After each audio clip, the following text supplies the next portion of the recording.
I want you to listen to these startling statistics. One-third of black males born today will spend time in prison.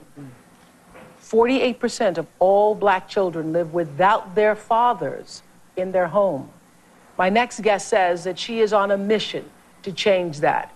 For 36 years, Susan Taylor has been the driving force behind Essence magazine, the number 36, don't let it throw you, a beauty, health, and a fashion Bible for African-American women. Today, she says it is time to step up and for all of us to do something. She has asked for my help today to enlist 1 million people.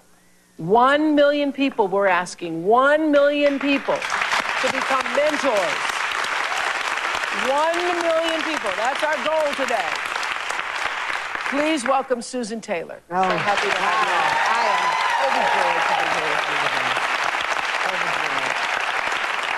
And so, you know, I loved saying that it's not on our watch. I love it. I've heard that several times, not on our watch. And you just got tired of it being on our watch. You know, I can't live with these statistics, not when we can do better than this. It almost reads, Oprah, like poor fiction.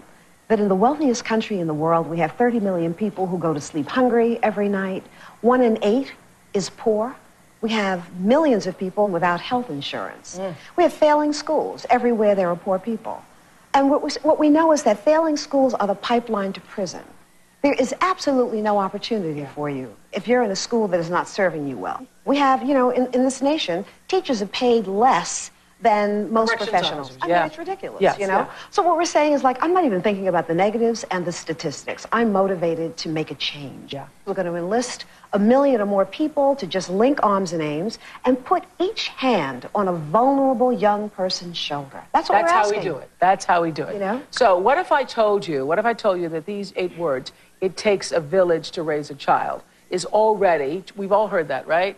Takes a village. Well, those words are already transforming the lives of children, some children in this country. Susan told us about a miracle that's happening in California.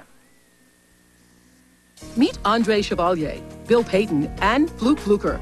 In the fall of 2003, they decided something drastic had to be done about the low test scores at their school. The African-American students were at the bottom of the list, and they were even below students that had English as a second language. We have the conversations with the kids. We know that's not a true reflection of their intelligence. So the teachers called an emergency meeting for all the African-American students to discuss their below-average performance. Sometimes the truth can be brutal. And so the truth for them on that particular day was showing them their test scores, and they were shocked. I think one word to describe what we were feeling was anger.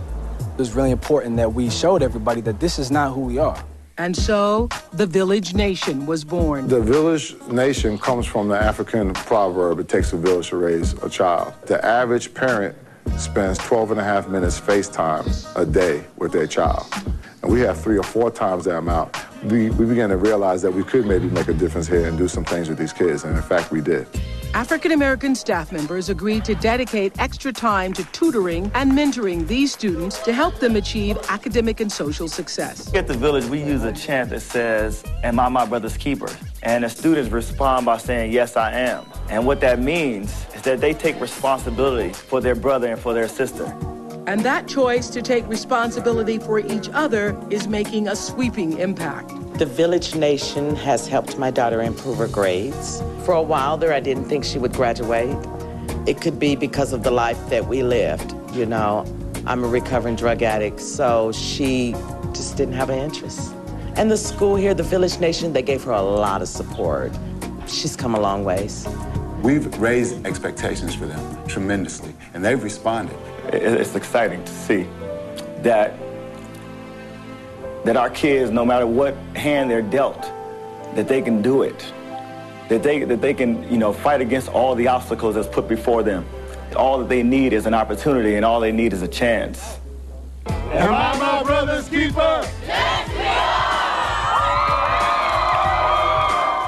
Coming up, what happened at Cleveland High School that no one expected? That's next. We'll be right back.